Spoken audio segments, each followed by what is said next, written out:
नानक रखिया जांदा है। गुरु नानक साहब महाराज सहजे सहजे वड्डे हुंदे है। मेहता कल्याण दास जी ने हर तरह की खुशी जिहड़ी अपने घर दे विच मनाई है। मेहता कल्याण दास जी ने हर तरह की बेदी कुल की रीत रस्मों रिवाज सारा कुछ किया है। कहते उस तो बाद की हुंदा है कि जदों गुरु नानक साहब महाराज सहजे सहजे घर दे विच रिड़दियां थोड़े जे तुरन लगते हैं तो फिर बाहर हानियां दे नाल खेडन वास्ते जाते हैं। उन्हां दा मुखड़ा बड़ा सुंदर है। सारे नर नारी उन्हां दे मुखड़े नूं तकदे है। उन्हां दे तोतले जे बचन वो बड़े प्यारे लगते हैं। सारे वेखण वास्ते सुनन वास्ते कोल खलो जाते हैं। फिर कवि संतोख सिंह कहंदे भी हुंदा की है।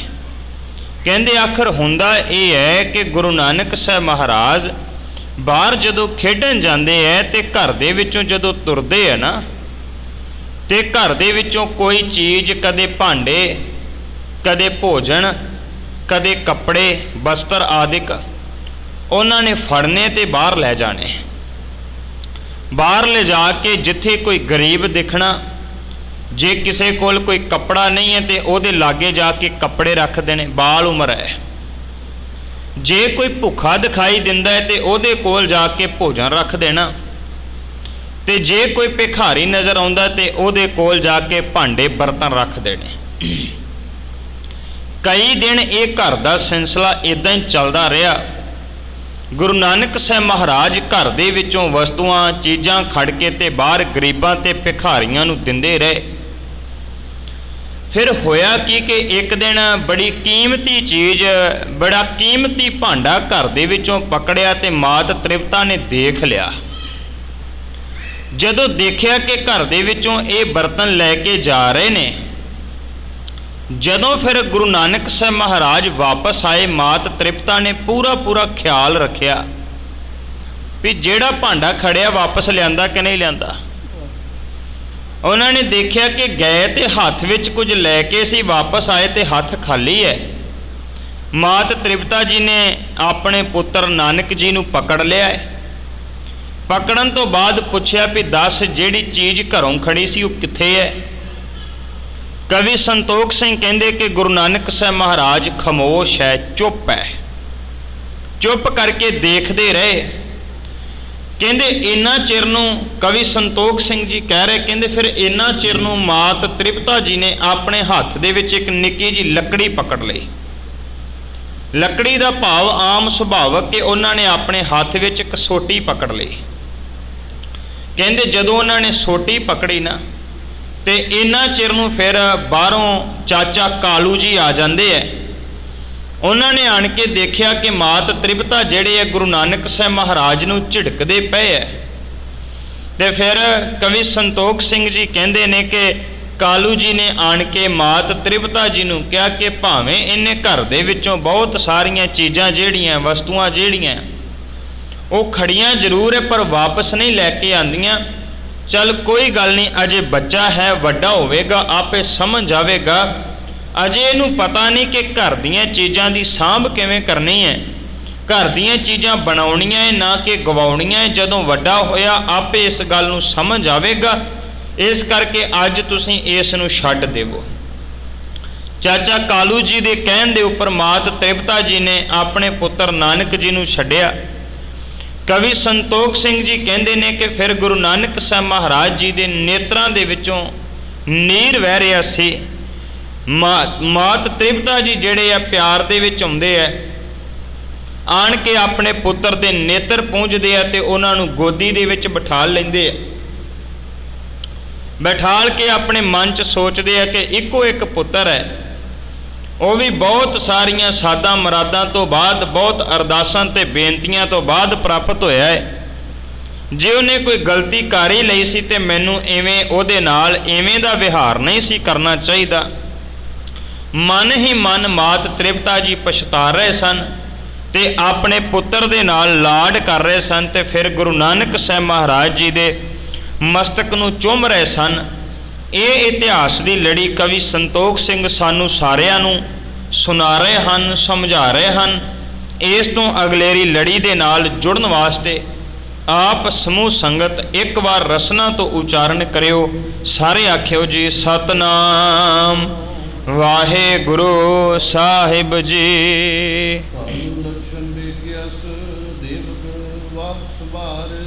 ਕਵੀ ਸੰਤੋਖ ਸਿੰਘ ਕਹਿੰਦੇ ਨੇ ਕਿ ਮਹਿਤਾ ਕਾਲੂ ਜੀ ਨੇ ਗੁਰੂ ਨਾਨਕ ਸਾਹਿਬ ਮਹਾਰਾਜ ਜੀ ਦੇ ਇਹ ਲੱਛਣ ਦੇਖੇ ਨਾ, ਜਦੋਂ ਉਹਨਾਂ ਦਾ ਇਹ ਸੁਭਾਅ ਵੇਖਿਆ ਵੀ ਇਹ ਸੁਭਾਅ ਤਾਂ ਇਵੇਂ ਦਾ ਵੀ ਘਰ ਦੇ ਵਿੱਚੋਂ ਚੀਜ਼ ਖੜ ਕੇ ਕਿਸੇ ਨੂੰ ਦੇਣ ਵਾਲਾ ਹੈ।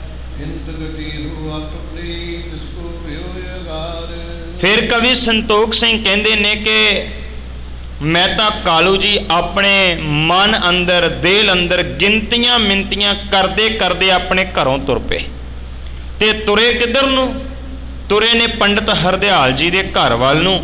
ਤੇ ਉਹਨਾਂ ਦੇ ਘਰ ਵਿੱਚ ਜਾ ਕੇ ਪੰਡਿਤ ਹਰਦਿਆਲ ਜੀ ਨੂੰ ਆਖਦੇ ਹਨ,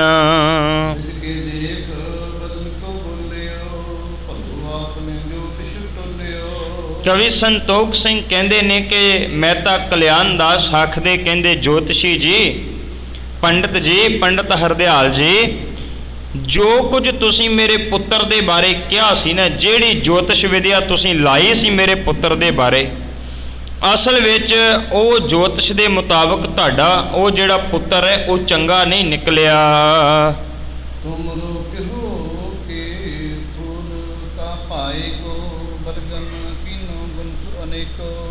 ਕਵੀ ਸੰਤੋਖ ਸਿੰਘ ਕਹਿੰਦੇ ਨੇ ਕਿ ਮਹਿਤਾ ਕਲਿਆਣ ਦਾਸ ਆਖਦੇ, ਕਹਿੰਦੇ ਪੰਡਿਤ ਜੀ ਤੁਸੀਂ ਤੇ ਬੜੇ ਗੁਣ ਦੱਸੇ ਸੀ, ਬੜੀਆਂ ਗੱਲਾਂ ਆਖੀਆਂ ਸੀ ਵੀ ਇਹ ਇਦਾਂ ਦਾ ਹੋਵੇਗਾ, ਇਦਾਂ ਦਾ ਹੋਵੇਗਾ। ਜਿੰਨੇ ਗੁਣ ਤੁਸੀਂ ਗਿਣ ਕੇ ਦੱਸੇ ਸੀ ਨਾ, ਉਹਨਾਂ ਚੋਂ ਇੱਕ ਵੀ ਗੱਲ ਸੱਚੀ ਨਹੀਂ ਨਿਕਲੀ। ਕੇ ਲੱਛਣ ਤੇ ਮਨ ਮੈਂ ਜਾਣੀ, ਧਾਨੀ ਹੋਏ ਮਨ ਮਨ ਹਾਨੀ। ਕਵੀ ਸੰਤੋਖ ਸਿੰਘ ਕਹਿੰਦੇ ਨੇ ਕਿ ਫਿਰ ਮਹਿਤਾ ਕਲਿਆਣ ਦਾਸ ਆਖਦੇ, ਕਹਿੰਦੇ ਪੰਡਿਤ ਜੀ, ਜੋ ਕੁਝ ਤੁਸੀਂ ਕਿਹਾ ਉਹ ਤੇ ਸੱਚ ਨਹੀਂ ਹੋਇਆ, ਪਰ ਮੈਂ ਵੀ ਇੱਕ ਜੋਤਿਸ਼ ਲਾ ਲਈ ਹੈ। ਕਹਿੰਦੇ ਤੁਸੀਂ ਕਿਹੜੀ ਜੋਤਿਸ਼ ਲਾ ਲਈ ਹੈ? ਮਹਿਤਾ ਕਲਿਆਣ ਦਾਸ ਕਹਿੰਦੇ ਨੇ ਕਿ ਪੰਡਿਤ ਜੀ, ਮੈਂ ਇਹ ਜੋਤਿਸ਼ ਲਾ ਲਈ ਹੈ, ਮੈਨੂੰ ਇਹ ਗੱਲ ਦੀ ਸਮਝ ਆ ਗਈ ਹੈ ਵੀ ਇਹ ਪੁੱਤਰ ਜਿਹੜਾ ਹੈ ਨਾ, ਇਹ ਧਨ ਨੂੰ ਹਾਨੀ ਪਹੁੰਚਾਉਣ ਵਾਲਾ ਹੋਵੇਗਾ, ਧਨ ਖਰਾਬ ਕਰਨ ਵਾਲਾ ਹੋਵੇਗਾ, ਧਨ ਇਕੱਠਾ ਕਰਨ ਵਾਲਾ ਨਹੀਂ ਹੋ ਸਕਦਾ।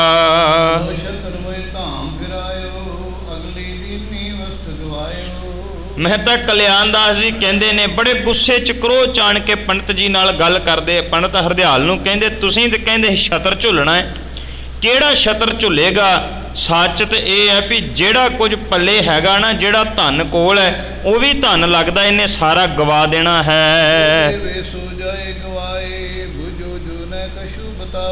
ਕਵੀ ਸੰਤੋਖ ਸਿੰਘ ਕਹਿੰਦੇ ਨੇ ਕਿ ਮਹਿਤਾ ਕਲਿਆਣ ਦਾਸ ਕਹਿੰਦੇ ਨੇ, ਪੰਡਿਤ ਜੀ, ਅਸਲ ਦੇ ਵਿੱਚ ਜਿਹੜੀ ਚੀਜ਼ ਇੱਕ ਵਾਰੀ ਘਰੋਂ ਲੈ ਜਾਂਦਾ ਹੈ ਉਹ ਗਵਾ ਕੇ ਹੀ ਆਉਂਦਾ ਹੈ, ਦੁਬਾਰਾ ਕਦੇ ਘਰ ਵਿੱਚ ਉਹ ਚੀਜ਼ ਵਾਪਸ ਨਹੀਂ ਲੈ ਕੇ ਆਉਂਦਾ।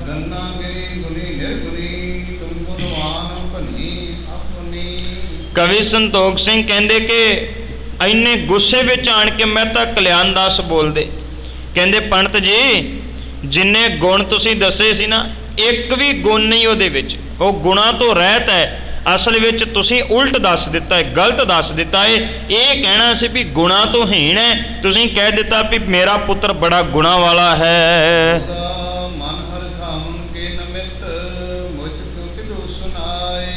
ਕਵੀ ਸੰਤੋਖ ਸਿੰਘ ਕਹਿੰਦੇ ਕਿ ਫਿਰ ਮਹਿਤਾ ਕਲਿਆਣ ਦਾਸ ਕਹਿੰਦੇ, ਪੰਡਿਤ ਜੀ ਇੱਕ ਗੱਲ ਦੱਸੋ, ਇਹ ਦੱਸੋ ਵੀ ਜਿੰਨੀਆਂ ਤੁਸੀਂ ਉੱਥੇ ਖੂਬੀਆਂ ਬਿਆਨ ਕੀਤੀਆਂ ਸੀ, ਜਿੰਨੇ ਗੁਣ ਬਿਆਨ ਕੀਤੇ ਸੀ, ਇਹ ਸਾਰੇ ਗੁਣ ਮੈਨੂੰ ਖੁਸ਼ ਕਰਨ ਵਾਸਤੇ ਬਿਆਨ ਕੀਤੇ ਸੀ ਜਾਂ ਤੁਹਾਡੀ ਜੋਤਿਸ਼ ਵਿਦਿਆ ਜਿਹੜੀ ਉਹ ਗਲਤ ਹੋ ਗਈ ਸੀ?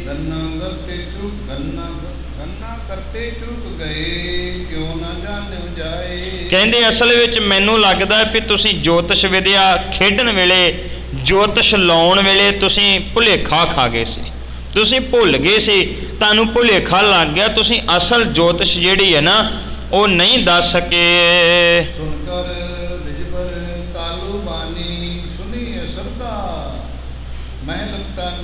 ਕਹਿਣ ਲੱਗੇ ਵੀ ਜਦੋਂ ਮਹਿਤਾ ਕਲਿਆਣ ਦਾਸ ਜੀ ਦੀਆਂ ਇਹ ਗੱਲਾਂ ਸੁਣੀਆਂ ਨਾ ਪੰਡਿਤ ਹਰਦਿਆਲ ਜੀ ਨੇ, ਵੀ ਪੁੱਤਰ ਨਾਨਕ ਤੇ ਸਾਰਾ ਕੁਝ ਹੀ ਗਵਾਉਣ ਵਾਲਾ ਹੈ, ਧਨ ਦੀ ਹਾਨੀ ਪਹੁੰਚਾਉਣ ਵਾਲਾ ਹੈ, ਉਹਦੇ ਵਿੱਚ ਤੇ ਕੋਈ ਵੀ ਇਦਾਂ ਦਾ ਗੁਣ ਨਹੀਂ ਜਿਹੜੇ ਗੁਣ ਪੰਡਿਤ ਹਰਦਿਆਲ ਨੇ ਕਦੇ ਦੱਸੇ ਸੀ। ਕਹਿੰਦੇ ਇਹ ਗੱਲਾਂ ਜਦੋਂ ਪੰਡਤ ਹਰਦਿਆਲ ਜੀ ਨੇ ਸੁਣੀਆਂ ਨਾ, ਆ ਸ਼ਰਧਾ ਭਰੀਆਂ ਗੱਲਾਂ, ਖੋਖਲੀਆਂ ਗੱਲਾਂ, ਕੇਵਲ ਧਨ ਦੀਆਂ ਗੱਲਾਂ ਕਰਦੀਆਂ ਹੋਈਆਂ ਜਦੋਂ ਸੁਣੀਆਂ ਹਨ, ਸ਼ਰਧਾ ਦੇਵਨ ਹੇਤੂ ਬੋਲਿਓ ਬਚਨ ਬ੍ਰਿਤ ਪੁਲਕਿਤ। ਹੁਣ ਫਿਰ ਪੰਡਤ ਹਰਦਿਆਲ ਜੀ ਬੋਲਦੇ ਨੇ, ਕਹਿਣ ਲੱਗੇ ਵੀ ਐਦਾਂ ਦੀਆਂ ਅਸ਼ਰਧਾ ਭਰੀਆਂ ਗੱਲਾਂ ਨਹੀਂ ਕਰੀਦੀਆਂ, ਇੱਦਾਂ ਦੀਆਂ ਫੋਕੀਆਂ ਗੱਲਾਂ ਨਹੀਂ ਕਰੀਦੀਆਂ, ਅਸਲ ਵਿੱਚ ਤੇਰੇ ਅੰਦਰ ਹੀਣ ਭਾਵਨਾ ਆ ਗਈ ਹੈ। ਇੱਕ ਲੱਛਣ ਮੈਂ ਤਬੀ ਹੀਰਾ ਕਿਉ ਨਾ ਸੋ ਵੇਖਿਆ ਨਰ ਤੇਰਾ। ਹੁਣ ਹੱਸ ਪਏ ਪੰਡਤ ਹਰਦਿਆਲ ਜੀ, ਕਹਿਣ ਲੱਗੇ ਕਾਲੂ ਤੈਨੂੰ ਸੱਚ ਦੱਸਾਂ, ਇੱਕ ਗੱਲ ਮੈਂ ਉਦੋਂ ਵੀ ਲੁਕਾ ਲਈ ਸੀ, ਉਦੋਂ ਮੈਂ ਤੈਨੂੰ ਇੱਕ ਗੱਲ ਨਹੀਂ ਦੱਸੀ, ਇੱਕ ਲੱਛਣ ਜਿਹੜਾ ਨਾ ਮੈਨੂੰ ਪਤਾ ਜ਼ਰੂਰ ਸੀ, ਪਰ ਮੈਂ ਜਾਣ ਬੁੱਝ ਕੇ ਨਹੀਂ ਦੱਸਿਆ ਕਿਉਂਕਿ ਤੇਰੀ ਕਿਤੇ ਖੁਸ਼ੀ ਖਰਾਬ ਨਾ ਹੋ ਜਾਵੇ। ਪ੍ਰਗਟ ਭਿਓ ਮੈਂ ਜੋ ਅਬ ਜਾਣਿਓ ਜੋ ਜੈਸੇ ਤੁਮਹੀ ਤਬੇ ਬਖਾਨਿਓ। ਕਵੀ ਸੰਤੋਖ ਸਿੰਘ ਕਹਿੰਦੇ ਪੰਡਤ ਹਰਦਿਆਲ ਜੀ ਕਹਿੰਦੇ ਕਾਲੂ ਜੀ ਹੁਣ ਗੱਲ ਦੱਸਾਂ, ਮੈਨੂੰ ਹੁਣ ਸਪਸ਼ਟ ਹੋ ਗਿਆ ਜੋ ਕੁਝ ਮੈਂ ਉਦੋਂ ਜੋਤਿਸ਼ ਲਾਈ ਸੀ ਉਹ ਸਾਰੀ ਸੱਚੀ ਸੀ। ਇੱਕ ਲੱਛਣ ਸੀ ਮੈਂ ਦੱਸਿਆ ਨਹੀਂ, ਪਰ ਉਹ ਲੱਛਣ ਅੱਜ ਮੈਨੂੰ ਸਮਝ ਆ ਗਿਆ, ਮੇਰੇ ਅੱਖਾਂ ਦੇ ਸਾਹਮਣੇ ਪ੍ਰਗਟ ਹੋ ਗਿਆ ਹੈ। ਕਵੀ ਸੰਤੋਖ ਸਿੰਘ ਕਹਿੰਦੇ ਨੇ ਕਿ ਫਿਰ ਸੁਭਾਵਕ ਹੈ, ਕਾਲੂ ਜੀ ਨੇ ਛੇਤੀ ਨਾਲ ਪੁੱਛਿਆ, ਪੰਡਤ ਹਰਦਿਆਲ ਜੀ, ਪੁਰੋਹਿਤ ਜੀ ਉਹ ਕਿਹੜਾ ਲੱਛਣ ਜਿਹੜਾ ਤੁਸੀਂ ਮੇਰੇ ਤੋਂ ਲੁਕਾਇਆ ਸੀ, ਜਿਹੜਾ ਮੈਨੂੰ ਦੱਸਿਆ ਨਹੀਂ ਸੀ? ਤੇ ਕਵੀ ਸੰਤੋਖ ਸਿੰਘ ਕਹਿੰਦੇ ਨੇ ਫਿਰ ਪੰਡਤ ਹਰਦਿਆਲ ਬੋਲਦੇ, ਕਹਿੰਦੇ ਇਹੀ ਲੱਛਣ ਸੀ ਵੀ ਨਾਨਕ ਜੀ ਦੀ ਮਹਿਮਾ ਨੂੰ ਉਹਦੇ ਰਿਸ਼ਤੇਦਾਰ ਤੇ ਸਕੇ ਸੰਬੰਧੀ ਨਹੀਂ ਜਾਣ ਸਕਣਗੇ।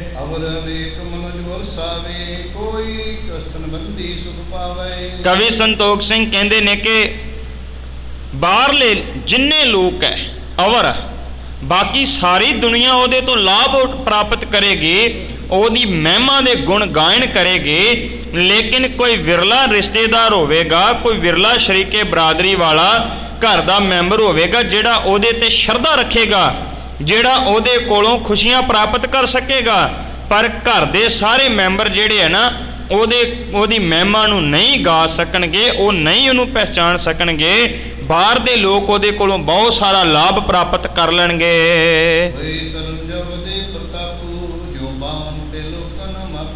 ਕਹਿਣ ਲੱਗੇ ਵੀ ਇਹ ਕੋਈ ਆਮ ਨਹੀਂ ਹੈ, ਉਹਦਾ ਪ੍ਰਤਾਪ ਬਹੁਤ ਵੱਡਾ ਹੈ।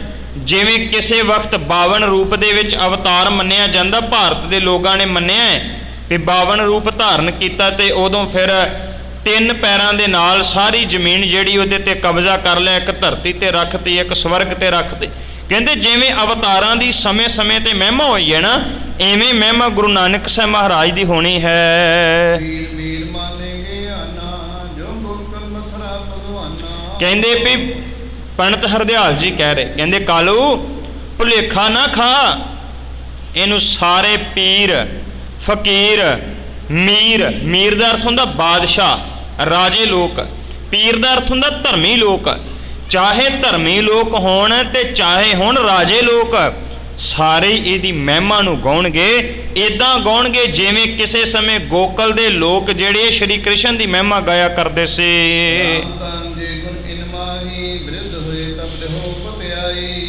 ਕਹਿਣ ਲੱਗੇ ਵੀ ਇਹ ਇਵੇਂ ਜਿਵੇਂ ਰਿਸ਼ੀ ਜੀ ਜਿਹੜੇ ਨੇ ਵੇਦ ਵਿਆਸ ਜੀ, ਉਹਨਾਂ ਦੀ ਮਹਿਮਾ ਕਿਸੇ ਸਮੇਂ ਲੋਕਾਂ ਨੇ ਗਾਈ, ਜਿਵੇਂ ਮੰਨਿਆ ਜਾਂਦਾ ਵੀ ਤ੍ਰੇਤੇ ਦੇ ਯੁੱਗ ਸ਼੍ਰੀ ਰਾਮਚੰਦਰ ਦੀ ਲੋਕਾਂ ਨੇ ਮਹਿਮਾ ਗਾਈ, ਕਹਿੰਦੇ ਇੱਦਾਂ ਹੀ ਗੁਰੂ ਨਾਨਕ ਸਾਹਿਬ ਮਹਾਰਾਜ ਦੀ ਮਹਿਮਾ ਗਾਉਣਗੇ।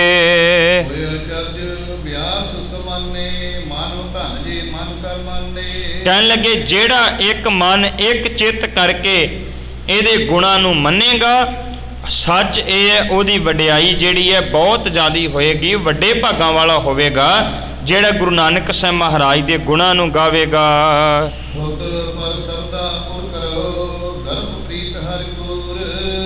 ਕਵੀ ਸੰਤੋਖ ਸਿੰਘ ਕਹਿੰਦੇ ਨੇ, ਪੰਡਤ ਹਰਦਿਆਲ ਕਹਿੰਦੇ ਨੇ, ਕਾਲੂ ਜੀ ਮੈਂ ਤਾਂ ਕਲਿਆਣਦਾਸ ਜੀ ਮਾਇਆ ਦੀ ਝੂਠੀ ਪ੍ਰੀਤ ਦੇ ਮਗਰ ਨਾ ਲੱਗ। ਇਹ ਨਾ ਵੇਖ ਕੇ ਪੁੱਤਰ ਨੇ ਧਨ ਜਿਹੜਾ ਉਹ ਗਵਾ ਦਿੱਤਾ, ਇਹ ਨਾ ਵੇਖ ਕੇ ਪੁੱਤਰ ਨੇ ਘਰ ਦੀਆਂ ਵਸਤੂਆਂ ਜਿਹੜੀਆਂ ਬਾਹਰ ਗਰੀਬਾਂ ਨੂੰ ਦਾਨ ਕਰ ਦਿੱਤੀਆਂ। ਮਾਇਆ ਦੀ ਪ੍ਰੀਤ ਜਿਹੜੀ ਹੈ ਉਹ ਝੂਠੀ ਪ੍ਰੀਤ ਹੈ, ਬਲਕਿ ਆਪਣੇ ਅੰਦਰ ਪੁੱਤਰ ਦੇ ਪ੍ਰਤੀ ਪਿਆਰ ਲੈ ਕੇ ਆਵੋ। ਕਹਿੰਦੇ ਕਿ ਉਹ ਤੁਹਾਡਾ ਪੁੱਤਰ ਜਿਹੜਾ ਏ ਉਹ ਕੋਈ ਆਮ ਪੁੱਤਰ ਨਹੀਂ ਹੈ, ਉਹ ਅਸਲ ਦੇ ਵਿੱਚ ਪ੍ਰਮਾਤਮਾ ਦਾ ਸਰੂਪ ਹੈ। ਉਹਦੀ ਚੇਤਨਤਾ ਜਿਹੜੀ ਉਹ ਬਹੁਤ ਜ਼ਿਆਦਾ ਹੈ, ਸਾਰੇ ਲੋਕ ਉਹਨੂੰ ਨਮਸਕਾਰ ਕਰਿਆ ਕਰਨਗੇ।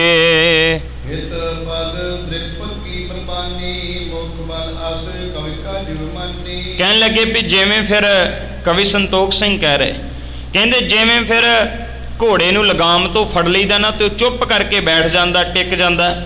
ਕਹਿੰਦੇ ਜਦੋਂ ਬਾਰ-ਬਾਰ ਪੰਡਤ ਹਰਦਿਆਲ ਜੀ ਨੇ ਗੁਰੂ ਨਾਨਕ ਸਾਹਿਬ ਮਹਾਰਾਜ ਜੀ ਦੀ ਮਹਿਮਾ ਦੇ ਬਾਰੇ ਗਾਇਨ ਕੀਤਾ ਨਾ, ਤੇ ਫਿਰ ਇਦਾਂ ਕਰਕੇ ਮਹਿਤਾ ਕਲਿਆਣਦਾਸ ਜੀ ਜਿਹੜੇ ਸਨ ਚੁੱਪ ਕਰ ਗਏ, ਅੱਗੋਂ ਕੋਈ ਜਵਾਬ ਨਹੀਂ ਆਇਆ, ਤੇ ਫਿਰ ਚੁੱਪ ਕਰਕੇ ਜਿਹੜੇ ਉਹ ਬੈਠ ਜਾਂਦੇ ਹਨ।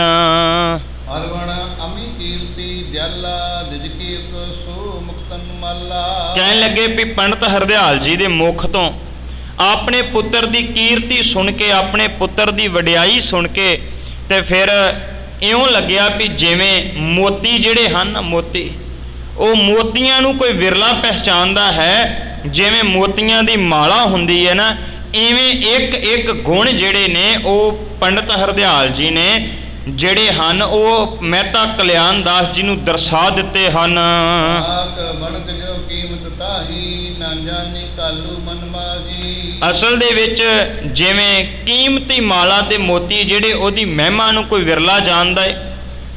ਹੁਣ ਹੀਰੇ ਜਿਹੜੇ ਜਵਾਹਰਾਤ ਹੈ, ਹੀਰੇ ਜਵਾਹਰਾਤ ਦੀ ਕੀਮਤ ਕੇਵਲ ਤੇ ਕੇਵਲ ਉਹੀ ਜਾਣ ਸਕਦਾ ਜਿਹੜਾ ਉਹਦੀ ਪਹਿਚਾਣ ਕਰਨੀ ਜਾਣਦਾ ਹੈ।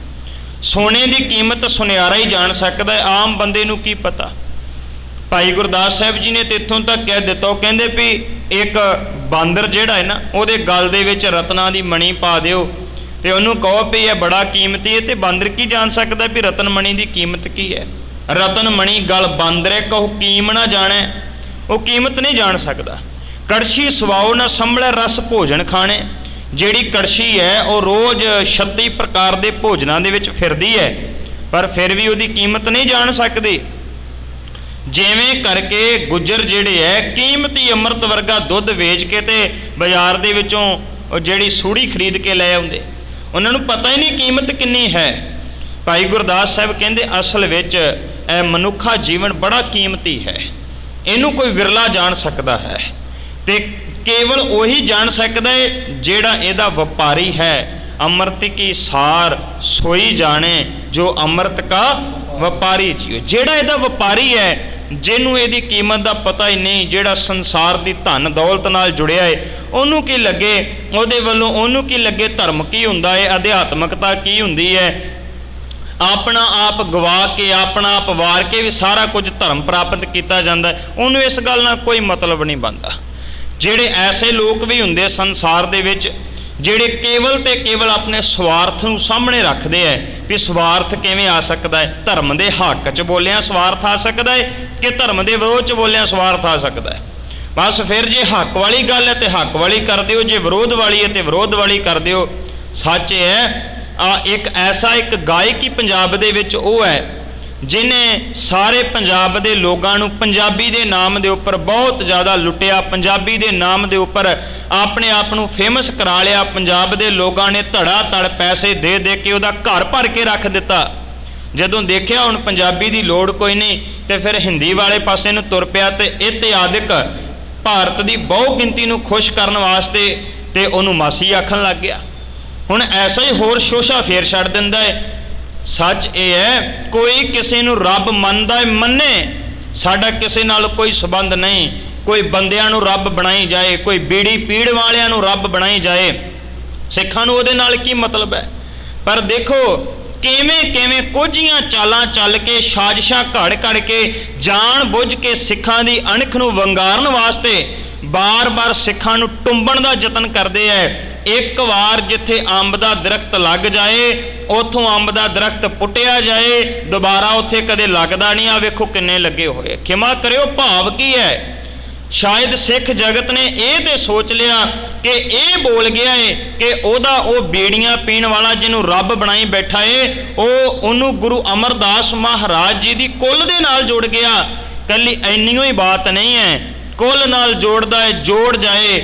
ਸੱਚ ਇਹ ਸਿੱਖਾਂ ਨੂੰ ਕਿਸੇ ਕੁੱਲ ਨਾਲ ਫਰਕ ਨਹੀਂ ਪੈਂਦਾ ਕਿਉਂਕਿ ਇੱਥੇ ਗੁਰੂ ਨਾਨਕ ਸਾਹਿਬ ਦੇ ਘਰ ਅੰਦਰ ਗੁਣਾਂ ਦੀ ਪ੍ਰਧਾਨਤਾ ਹੈ, ਕਿਸੇ ਵਿਅਕਤੀ ਵਿਸ਼ੇਸ਼ ਦੀ ਕੋਈ ਪ੍ਰਧਾਨਤਾ ਨਹੀਂ ਹੈ। ਇੱਥੇ ਕੁੱਲਾਂ ਦੀ ਕੋਈ ਪ੍ਰਧਾਨਤਾ ਨਹੀਂ ਹੈ, ਇੱਥੇ ਗੁਣਾਂ ਦੀ ਪ੍ਰਧਾਨਤਾ ਹੈ।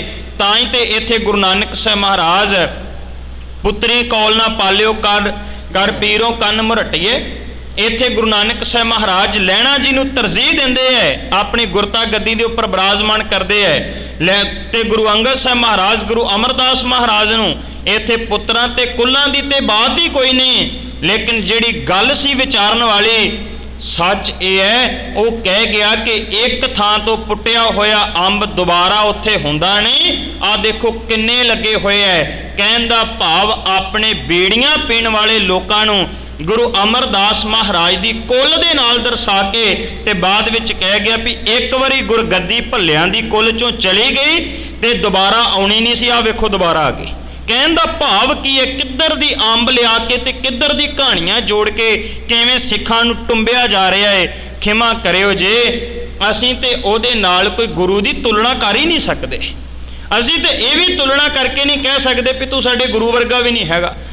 ਕਿੱਥੇ ਜਿਹੜੇ ਲੋਕ ਗੁਰੂ ਦੀ ਨਕਲ ਕਰਦੇ ਹੈ, ਕਮ ਸੇ ਕਮ ਉਹਨਾਂ ਦਾ ਚਿਹਰਾ ਮੋਹਰਾ, ਉਹਨਾਂ ਦੇ ਹਾਲਾਤ ਕੋਈ ਝੂਠੇ ਸੱਚੇ ਮਾੜੇ ਮੋਟੇ ਤੇ ਮਿਲਦੇ ਹੈ। ਤੇ ਜਿਨ੍ਹਾਂ ਦੇ ਬਾਰੇ ਬਾਬੇ ਦੀ ਬਾਣੀ ਨੇ ਕਿਹਾ, ਪਾਨ ਸੁਪਾਰੀ ਖਾਧੀਆਂ, ਮੁਖ ਬੀੜੀਆਂ ਲਾਈਆਂ, ਹਰ ਕਦੇ ਨਾ ਚੇਤਿਓ, ਜਮ ਪਕੜ ਚਲਾਈਆਂ। ਉਹ ਜਿਹੜੇ ਪਹਿਲਾਂ ਜਮਾਂ ਦੇ ਵਸ ਪਏ ਹੋਏ ਐ, ਉਹਨਾਂ ਦੀ ਤੁਲਨਾ ਤੇ ਕਿਵੇਂ ਕਰੀਏ? ਇਹੋ ਹੀ ਉਦਾਹਰਨ ਦੇ ਸਕਦਾ ਨਾ। ਕੋਈ ਬੰਦਾ ਕਵੇ ਵੀ ਸੋਨੇ ਤੇ ਪਿੱਤਲ 'ਚ ਬੜਾ ਫਰਕ ਹੁੰਦਾ ਜੀ, ਉਹ ਫਿਰ ਵੀ ਪਿੱਤਲ ਤੇ ਪਿੱਤਲ ਹੈ, ਇਹਨਾਂ ਨੂੰ ਤੇ ਪਿੱਤਲ ਨਾਲ ਵੀ ਤਰਜੀਹ ਨਹੀਂ ਦਿੱਤੀ ਜਾ ਸਕਦੀ। ਇਹੋ ਹੀ ਕੋਈ ਕਹਿ ਸਕਦਾ ਨਾ ਕਿ ਬੰਗਲੇ ਵਿੱਚ ਤੇ ਹੰਸ ਵਿੱਚ ਫਰਕ ਹੁੰਦਾ ਏ, ਪਰ ਸੱਚ ਇਹ ਹੈ ਤੇ ਬੰਗਲੇ ਵੀ ਨਹੀਂ, ਉੱਦਾਂ ਦਾ ਕੋਈ ਰੂਪ ਹੀ ਨਹੀਂ, ਇਹਨਾਂ ਨੂੰ ਕਿਵੇਂ ਤਰਜੀਹ ਦਿੱਤੀ ਜਾਏ? ਪਰ ਇਹ ਠੀਕ ਹੈ ਵੀ ਛੱਪੜ ਦੇ ਵਿੱਚ ਤੇ ਸਾਗਰ ਦੇ ਵਿੱਚ ਜ਼ਰੂਰ ਫਰਕ ਹੁੰਦਾ ਹੈ। ਛੱਪੜ ਹੀ ਰਹਿਣਾ, ਉਹਦੇ 'ਚ ਹੱਥ ਮਾਰੀ ਜਾਵੇ ਕੋਈ ਗਾਰ ਹੀ ਮਿਲਣੀ ਹੈ। ਠੀਕ ਹੈ, ਮੁਬਾਰਕ ਹੈ, ਤੂੰ ਆਪਣੇ ਛੱਪੜ ਵਰਗਿਆਂ ਨੂੰ ਰੱਬ ਬਣਾਈ ਬੈਠਾ ਹੋਵੇ ਤੇ ਵੱਖਰੀ ਬਾਤ ਹੈ। ਲੇਕਿਨ ਸੱਚ ਇਹ ਹੈ, ਗੁਰੂ ਨਾਨਕ ਦਾ ਘਰ ਉਹ ਅੰਮ੍ਰਿਤ ਸਾਗਰ ਦੀ ਤਰ੍ਹਾਂ ਹੈ, ਜਿੱਥੇ ਮਰਜੀਵੜੇ ਸਿੱਖ ਆਣ ਕੇ ਮਾਨਕ ਮੋਤੀ ਹੰਸ ਚੁਗਦੇ ਹੈ, ਹੰਸ ਚੁਗ ਕੇ ਤੇ ਉਥੋਂ ਲਾਹਾ ਪ੍ਰਾਪਤ ਕਰਦੇ ਹੈ। ਇਹ ਛੱਪੜ ਤੇ ਹੋ ਸਕਦਾ ਹੈ ਜਿਹਦੇ ਚੋਂ ਕੇਵਲ ਗਾਰ ਹੀ ਮਿਲਣੀ ਹੈ। ਇਹ ਗੁਰੂ ਨਾਨਕ ਦਾ ਘਰ ਤੇ ਸਾਗਰ ਹੈ, ਉਹਦੇ ਨਾਲ ਕਾਹਦੀ ਤੁਲਨਾ ਹੋ ਸਕਦੀ ਹੈ? ਉਹਨਾਂ ਲੋਕਾਂ ਦੀ ਤੁਲਨਾ ਜਿਨ੍ਹਾਂ ਨੂੰ ਸਤਿਗੁਰੂ ਕਹਿ ਰਹੇ ਜਮ ਪਕੜ ਚਲਾਈਆਂ, ਜਿਹੜੇ ਬੇੜੀਆਂ ਪੀਣ ਵਾਲੇ ਲੋਕ ਜਮਾਂ ਦੇ ਵਸ ਵਿੱਚ ਪਏ ਹੋਏ, ਤੇ ਜਿਹੜੇ ਇਹੋ ਜਿਹੇ ਲੱਛਣਾਂ ਵਾਲੇ ਲੋਕ ਹੈ, ਸੱਚ ਇਹ ਹੈ ਉਹਨਾਂ ਦੀ ਕੋਈ ਗੁਰੂ ਘਰ ਨਾਲ ਤੁਲਨਾ ਨਹੀਂ ਹੋ ਸਕਦੀ। ਜਾਣ ਕੇ ਝੰਜੋੜਿਆ ਜਾਂਦਾ ਹੈ। ਹੰਸਾਂ ਦੇ ਵੇਖ ਤਰੰਦਿਆਂ ਬੱਗਾ ਪੇ ਆਇਆ ਚਾਹੋ। ਜੇ ਹੋ ਸਕਦਾ ਵੀ ਹੰਸ ਵੱਲ ਵੇਖ ਕੇ ਬੰਗਲਾ ਕਵੇ ਵੀ ਉਹਦੀ ਬੜੀ ਲੰਮੀ ਉਡਾਰੀ ਹੈ ਤੇ ਮੈਂ ਵੀ ਕਿਤੇ ਉਡਾਰੀ ਮਾਰ ਕੇ ਵੇਖਾਂ, ਕਿਤੇ ਉਹ ਜਿਹੜਾ ਸਮੁੰਦਰ ਪਾਰ ਕਰ ਜਾਵਾਂ, ਇਦਾਂ ਨਹੀਂ ਹੋ ਸਕਦਾ। ਡੁੱਬ ਮੂਏ ਬੱਗ ਬੱਪੜੇ ਸਿਰ ਤਲ ਉੱਪਰ ਪਾਉ, ਥੋੜੀ ਜਿਹੀ ਉਡਾਰੀ ਮਾਰ ਕੇ ਪੈਰ ਤਾਂ ਨੂੰ ਹੋ ਜਾਂਦੇ ਹੈ। ਉਹ ਜਿਹੜਾ ਬੰਗਲਾ ਘਰਕ ਜਾਂਦਾ ਹੈ ਤੇ ਘਰਕ ਕੇ ਛਾਤੀ ਉਹਦੀ ਠਾਹ ਨੂੰ ਤੇ ਪੈਰ ਉਹਦੇ ਤਾਂ ਨੂੰ ਤੇ ਸਮੁੰਦਰ ਦੇ ਉੱਪਰ ਮੁੜ ਕੇ ਤਰਦਾ ਫਿਰਦਾ ਏ। ਸੱਚ ਇਹ ਹੈ, ਇਹ ਤੇ ਬੰਗਲਿਆਂ ਤੋਂ ਵੀ ਗਏ ਗੁਜ਼ਰੇ ਲੋਕ ਹੈ। ਜਾਣ ਕੇ ਗੁਰੂ ਘਰ ਦੇ ਨਾਲ ਉਹਨਾਂ ਦੀਆਂ ਤਰਜੀਹਾਂ ਦੇ ਕੇ ਗੁਰੂ ਘਰ ਦੇ ਨਾਲ ਬਰਾਬਰਤਾ ਕਰਕੇ ਸਿੱਖਾਂ ਦੀ ਅਣਖ ਨੂੰ ਟੁੰਬਣ ਤੇ ਵੰਗਾਰਨ ਦਾ ਯਤਨ ਕਰਦੇ ਹੈ। ਬਹੁਤ ਕੁਝ ਪੰਜਾਬ ਦੇ ਵਿੱਚੋਂ ਖਾ ਕੇ ਤੇ ਸੱਚ ਇਹ ਹੈ ਉਹਨਾਂ ਨੂੰ ਭੰਡਣ ਤੇ ਕਈ ਕੁਝ ਕਰਨ ਦਾ ਯਤਨ ਕਰਦੇ ਹੈ। ਸੱਚ ਇਹ ਹੈ, ਇਹ ਕੇਵਲ ਦੁਨਿਆਵੀ ਧਨ ਦੌਲਤ, ਦੁਨਿਆਵੀ ਪਦਾਰਥਾਂ ਦੀ ਖਾਤਰ ਹੁੰਦਾ ਏ।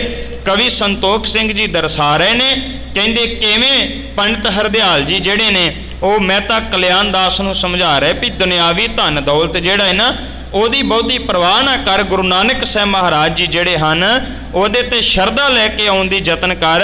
ਗੁਰੂ ਨਾਨਕ ਸਾਹਿਬ ਮਹਾਰਾਜ ਜੀ ਜਿਹੜੇ ਹਨ ਉਹ ਅੰਮ੍ਰਿਤ ਸਰੋਵਰ ਦੀ ਤਰ੍ਹਾਂ ਹਨ, ਦਿਆਲੂ ਨੇ, ਕਿਰਪਾਲੂ ਹੈ। ਉਹਨਾਂ ਦੀ ਵਡਿਆਈ ਜਿਹੜੀ ਹੈ ਉਹ ਬਹੁਤ ਵੱਡੀ ਹੈ। ਮੋਤੀਆਂ ਦੇ ਵਿੱਚ ਜਿਹੜਾ ਮੋਤੀ ਦੀ ਪਹਿਚਾਨ ਜਿਹੜੀ ਹੈ ਉਹ ਕੋਈ ਵਿਰਲਾ ਹੀ ਕਰ ਸਕਦਾ ਹੈ। ਇਸ ਕਰਕੇ ਗੁਰੂ ਨਾਨਕ ਸਾਹਿਬ ਮਹਾਰਾਜ ਉਹ ਹੀਰੇ ਮੋਤੀ ਹੈ ਜਿਹਦੀ ਪਹਿਚਾਨ ਜਿਹੜੀ ਹੈ ਨਾ ਉਹ ਮਹਿਤਾ ਕਲਿਆਣ ਦਾਸ ਨਹੀਂ ਕਰ ਸਕੇ।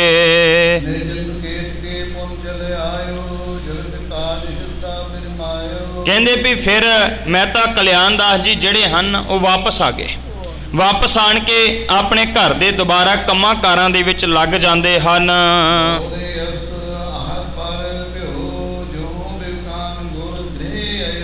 ਕਵੀ ਸੰਤੋਖ ਸਿੰਘ ਕਹਿੰਦੇ ਵੀ ਸੂਰਜ ਛਿਪ ਗਿਆ ਸੀ। ਸੂਰਜ ਛਿਪਣ ਦੇ ਨਾਲ ਗੁਰੂ ਨਾਨਕ ਸਾਹਿਬ ਮਹਾਰਾਜ ਬਾਹਰੋਂ ਖੇਡਦੇ ਹੋਏ ਘਰ ਆਏ ਹਨ।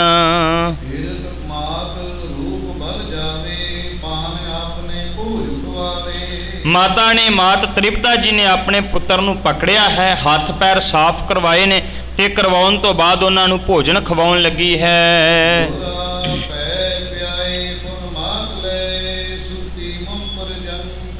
ਕਹਿੰਦੇ ਉਸ ਤੋਂ ਬਾਅਦ ਗੁਰੂ ਨਾਨਕ ਸਾਹਿਬ ਮਹਾਰਾਜ ਜੀ ਨੂੰ ਦੁੱਧ ਪਿਲਾਇਆ ਗਿਆ ਹੈ। ਪਿਲਾਉਣ ਤੋਂ ਬਾਅਦ ਪਲੰਘ ਦੇ ਉੱਪਰ ਜਿਹੜਾ ਉਹ ਸਵਾਂ ਦਿੱਤਾ ਗਿਆ ਹੈ। ਕਹਿਣ ਲੱਗੇ ਗੁਰੂ ਨਾਨਕ ਸਾਹਿਬ ਮਹਾਰਾਜ ਜੀ ਦੀਆਂ ਸੁੰਦਰ ਪਲਕਾਂ ਤੇ ਸੁੰਦਰ ਉਹਨਾਂ ਦਾ ਚਿਹਰਾ ਮੋਹਰਾ ਚੰਨ ਵਰਗਾ ਚਿਹਰਾ ਜਿਹੜਾ ਹਨ ਉਹਨੂੰ ਤੱਕ ਰਹੇ ਹਨ ਮਾਤ ਤ੍ਰਿਪਤਾ ਜੀ।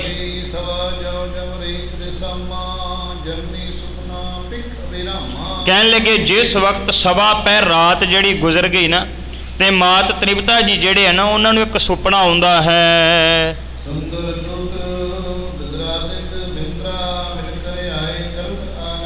ਕਵੀ ਸੰਤੋਖ ਸਿੰਘ ਜੀ ਦੇ ਮਨ ਦੀ ਕਲਪਨਾ ਵੀ ਹੋ ਸਕਦੀ ਹੈ।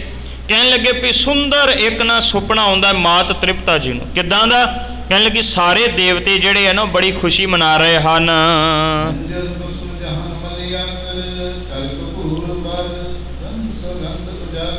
ਕਵੀ ਸੰਤੋਖ ਸਿੰਘ ਕਹਿੰਦੇ ਮਾਤ ਤ੍ਰਿਪਤਾ ਵੇਖਦੇ ਸੁਪਨੇ 'ਚ ਕੀ ਵੇਖ ਰਹੇ ਆ ਵੀ ਦੇਵਤਿਆਂ ਨੇ ਆਪਣੇ ਹੱਥ ਵਿੱਚ ਚੰਦਨ ਪਕੜਿਆ ਹੋਇਆ। ਚੰਦਨ ਬੜਾ ਕੀਮਤੀ ਹੈ, ਬੜਾ ਖੁਸ਼ਬੂਦਾਇਕ ਹੈ, ਉਹਦੀ ਸੁਗੰਧੀ ਬੜੀ ਸੋਹਣੀ ਹੈ।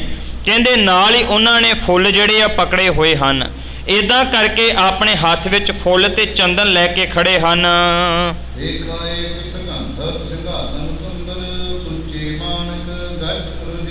ਕਹਿਣ ਲੱਗੇ ਹੱਥ ਵਿੱਚ ਉਹਨਾਂ ਨੇ ਕਪੂਰ ਫੜਿਆ ਹੋਇਆ, ਬੜਾ ਸੋਹਣਾ ਇੱਕ ਸਿੰਘਾਸਨ ਲੱਗਾ ਹੈ। ਜਿਹੜੇ ਸਿੰਘਾਸਨ ਦੇ ਉੱਪਰ ਮੋਤੀ ਜਿਹੜੇ ਉਹ ਖਿਲਰੇ ਹੋਏ ਨੇ, ਮੋਤੀ ਜੜੇ ਹੋਏ ਨੇ। ਐਦਾਂ ਸੋਹਣੇ ਪਲੰਘ ਦੇ ਉੱਪਰ ਜਿਹੜਾ ਏ ਉਹ ਗੁਰੂ ਨਾਨਕ ਸਾਹਿਬ ਮਹਾਰਾਜ ਬਿਰਾਜੇ ਹੋਏ ਹਨ।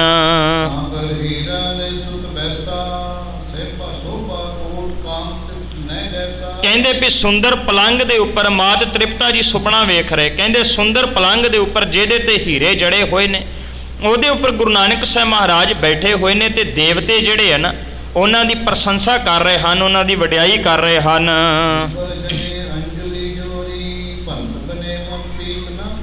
ਕਵੀ ਸੰਤੋਖ ਸਿੰਘ ਕਹਿੰਦੇ ਨੇ ਕਿ ਉਹ ਸਾਰੇ ਦੇਵਤੇ ਹੱਥ ਜੋੜ ਕੇ ਗੁਰੂ ਨਾਨਕ ਸਾਹਿਬ ਮਹਾਰਾਜ ਦੀ ਪੂਜਾ ਕਰ ਰਹੇ ਹਨ ਤੇ ਬੜੇ ਪਿਆਰ ਸਤਿਕਾਰ ਦੇ ਨਾਲ ਨਮਸਕਾਰ ਕਰਦੇ ਹਨ।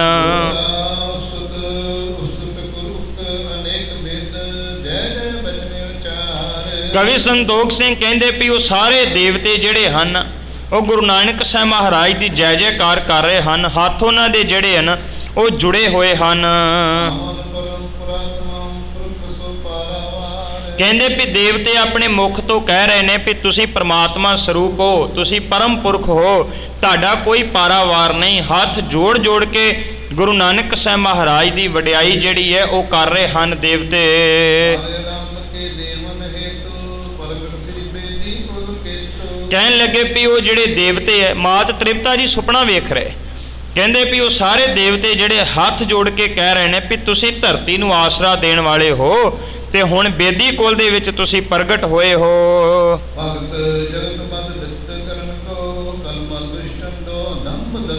ਕਹਿੰਦੇ ਹੱਥ ਜੋੜ ਕੇ ਦੇਵਤੇ ਜਿਹੜੇ ਅਦਬ ਸਤਿਕਾਰ ਨਾਲ ਕਹਿ ਰਹੇ ਵੀ ਤੁਸੀਂ ਪਾਪੀਆਂ ਦਾ ਨਾਸ਼ ਕਰਨ ਵਾਲੇ ਹੋ, ਤੁਸੀਂ ਦੁਸ਼ਟਾਂ ਦਾ ਪਖੰਡੀਆਂ ਦਾ ਨਾਸ਼ ਕਰਨ ਵਾਲੇ ਹੋ। ਇਸ ਕਰਕੇ ਧਰਮ ਦਾ ਪ੍ਰਕਾਸ਼ ਕਰਨ ਵਾਸਤੇ ਤੁਸੀਂ ਸੰਸਾਰ ਤੇ ਪ੍ਰਗਟ ਹੋਏ ਹੋ।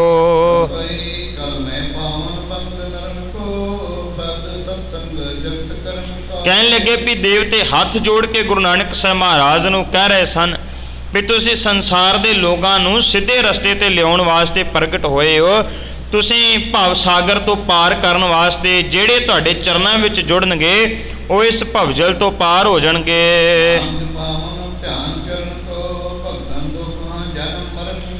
ਤੁਸੀਂ ਸੰਸਾਰ ਦੇ ਲੋਕਾਂ ਨੂੰ ਨਾਮ ਦੇ ਨਾਲ ਜੋੜਨ ਵਾਸਤੇ ਤੇ ਸੱਚ ਇਹ ਹੈ ਕਿ ਇਹ ਲੋਕਾਂ ਦਾ ਜੰਮਣ ਮਰਨ ਕੱਟਣ ਵਾਸਤੇ, ਦੁਸ਼ਟਾਂ ਦਾ ਨਾਸ਼ ਕਰਨ ਵਾਸਤੇ, ਦੁੱਖਾਂ ਕਲੇਸ਼ਾਂ ਦਾ ਨਾਸ਼ ਕਰਨ ਵਾਸਤੇ ਤੁਸੀਂ ਪ੍ਰਗਟ ਹੋਏ ਹੋ।